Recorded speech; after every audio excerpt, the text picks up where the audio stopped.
So lads, I completely forgot that like there was going to be content leaks at 10 p.m. So like I've been prepping for a stream. By the time you see this video, I won't actually be live. I won't be live. I will be live like 20 or so minutes after this video is released. I will be live on Twitch. Basically, gotta get this video up, then I gotta eat. I'm gonna be live on Twitch for at least 5 hours because it's the last day of 2K20. But speaking of 2K20, there was a really cool set that we got. So obviously, 2K20 is 2K20. This was a terrible game. I'm just putting it out there. This game was terrible. But this awful, awful game got us all through quarantine. So it has a special place in all of our hearts, but it sucked. So if we look at premium sets here, if we look at all of these sets, first of all, Moments of the Week was brilliant. I can't believe Moments of the Week. Like, that was such a good idea. But there was a certain set in that year, which in my opinion was, at the time, one of the best promos we'd ever seen. It was called New Year's Resolution. And what this set was, it was Flash, but it was Flash before Flash, if you get me. So, what Flash cards used to be were out of position cards. So, back in 2K20, every single card played their normal position. And then we got Flash packs, where Flash cards were just normal ones, but the Flash glitch cards, Ben Simmons was the very first one we got, and Ben Simmons was a point, like, or way too many of him up on the market for this game being out for 2 years. But Ben Simmons played point guard. And what all these guys were out of position players. This was before the out of position set. So all of these guys were played in weird positions. That's what glitch cards used to be. Now glitch cards are like guys who can't shoot who suddenly can shoot. Whereas every player was just allowed to shoot in 2K20. But the New Year's Resolution set were the original what we know as glitch players now. So Michael Carter-Williams, he was not a shooter, but you got him and you evoed him by hitting a load of 3-pointers and suddenly he became a better shooter. So it was this like New Year's resolution thing where they just get better at things they're bad at, hence New Year's resolution. This was before Markelle Fultz really kind of had any sort of breakout in the NBA. He's still seen his biggest bust of all time. He got a 3-point shot. DeAndre Jordan, obviously a non-shooter. You can see here, 25 3-pointer. I just want to show you guys this right here. So I think, do you have the threes with him for his Evo?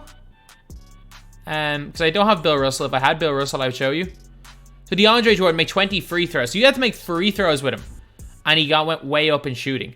But he only went like a 70-something 3-ball. So like that is, like, back when cards were still somewhat, I mean, not realistic, but like still somewhat realistic. Andre Roberson obviously went up in 3-ball. But these cards locked in for Bill Russell. And Bill Russell had a 29 3-ball. And for him to go to a 93 ball, you had to make 30 3-pointers with him. It was crazy. It was actually crazy. But Gilbert Arenas went from being, look at this, like, you had to get a bunch of steals with Gilbert. So you can see, 27 goals versus 16 goals. This is before you could add badges on. He played no defense on this card here. So he played absolutely no defense. But then this one here, he got half clamps, which was huge. They gave him half clamps, from bronze clamps to half clamps. And his steal and perimeter defense went up to like perfect stats. But why am I talking about that? Because 2K just put this out. Retweet if you want us to drop 14 EVO players tomorrow.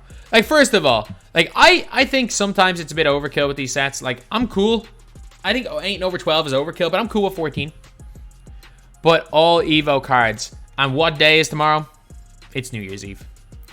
You can see here, New Year's resolutions. What is this 2K20? You actually listened. Like, we have been talking about this a lot. A lot of us have been talking about, like, 2K20 New Year's resolutions was such a good set. And, like, something like that is a good idea. Like, as in, for me personally, instead of, say, Flash cards, at the start of the year, I don't think Flash should come into the game till, like, Christmas. And I think the way 2K20 worked, Flash was perfect. That we didn't have any, like, god tier cards. We just had, like, players playing that position. And I'm cool with that. As like the glitched concept for that, and then for a New Year's resolution to be the first like truly unrealistic cards, because that is a really cool thing. And like, people remember all of these cards, but I'm happy. Call up set on the way. Horrible idea. You can't add badges to EVOs. It's gonna be the worst promo of the year. You can add badges to EVOs. This isn't 2K21. You can add badges to EVOs. One extreme to another. I kind of agree with this. But if it wasn't for like a New Year's resolution set, if this is literally just an EVO set, by the way, If this is just a set with Evo cards, and it's not like a New Year's resolution, for example, we don't see like a... I'm trying to think of a player that's specifically bad. We don't see a shooting Andre Roberson. Or... I think who else was a complete non-shooter? Or like a terrible at something in their career?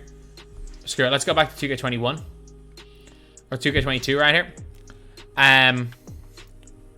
I don't know. Let's just say a quick first step Yao Ming. Something stupid like that. Maybe not Yao Ming, but like... Give us Robert Tractor Trailer. Give us Tractor Trailer and make him like a... Give him 99 speed. Something like that would be hilarious with his Evo. But if this is just a random New Year's set, I'll be... A random set with Evos, I'll be annoyed. But if this is a New Year's resolution type set... Like people are saying Cam Reddish or Ryan. What the hell does Cam Reddish do badly on the floor? Like... The only thing that's ever been kind of wrong with Cam Reddish is he kind of was known for not being the most intelligent player, and he's worked on that and become an incredible player. But lads, New Year's resolution, like again, Evo Christian Wood. If this is just a random set with Evos, I'm going to be pissed. Because that's literally just 2K saying, we're never going to give you another Evo card again. If this is just a random set with Evos, then where the hell have the Evos been all year? Where have they been all year? But if this is a specific Evos for a specific reason, this set could be great. Because we're going to see a lot of guys. Like, I'm sorry, 3-point shooting Shaq or 3-point shooting Wilt are a guarantee. They're a guarantee if this is New Year's resolution. One of those two. There is one of those two guys are coming out as their 75th, and they're going to be the Opal reward. And I think this is the first pack after Christmas. I think we see Shaquille O'Neal shooting as the reward. But I also don't think he's going to be a great Shaq. I think we basically see Colossal Shaq, is my prediction. We basically see him as Colossal Shaq, like as in 75 to 78 speed, but he's going to get an 85 3-ball. But it's going to be something stupid, like again, make 40 3-pointers, or make 30 3-pointers for Shaquille O'Neal. So everyone's going to be there in rookie domination. He's trying to hit threes. He's obviously going to get a higher steal, higher block rating. His speed's going to, few balls probably going to be better. Lateral quickness is probably going to go up to like 75, but I don't think he's going to be anything spectacular because they have to release one more God tier Shaq. God tier Shaq has to come out. Then Invincible Shaq has to come out. Like, as in Dark Matter God tier Shaq come out. These cards are only going to be Galaxy Opals. So, we can't forget, like, we're probably going to get shooting versions of these cards, but they're not going to be anything spectacular. We can't forget that. They're not going to be, like, the be-all and end-all endgame cards. Because the highest tier are not in the game right now. So, yeah, I'm interested. 2K have got me interested. New Year's resolution was one of the best sets they ever had. It was one of the best sets they ever had. I just hope that they don't kind of screw it up. I'm cool if they copy. Like, I'm cool if you copy something from a previous year that worked well. What I'm not happy about in 2K is the fact that they copy things. They copy and paste so many cards. And then they copy and paste game modes that don't work well. Like, they copy and paste game modes that don't work well. And then, like, instead of fixing them, they offer us a BS draft mode. Like, I don't know. But I'm excited. But, like, one of the crazy things, again, with 2K is, like, we get no content on a Saturday. We get no content on a Sunday. We get super packs on a Monday. On a Tuesday, we get 3 cards that were all bums. On a Wednesday, we get no content. On a Thursday, we got no content. And on a Friday, 14 Evos. But I'm cool with getting something. I'd rather it be FIFA. This game's not FIFA. It's never going to be FIFA. We have to accept that. I think I'm starting to come to terms with, yeah, this is, as far as like Ultimate Team game modes go, this is the worst. Like 2K do the worst job of it. And it's a sad thing to say, but they do the worst job of it. Because they have to split the time between MyTEAM and Park, whereas for all the other game modes, it's all the other games their main mode. So I understand why it's just kind of annoying. But anyway, yeah, that's pretty much it. That's the video. Thank you guys for watching. Please like, comment, and subscribe.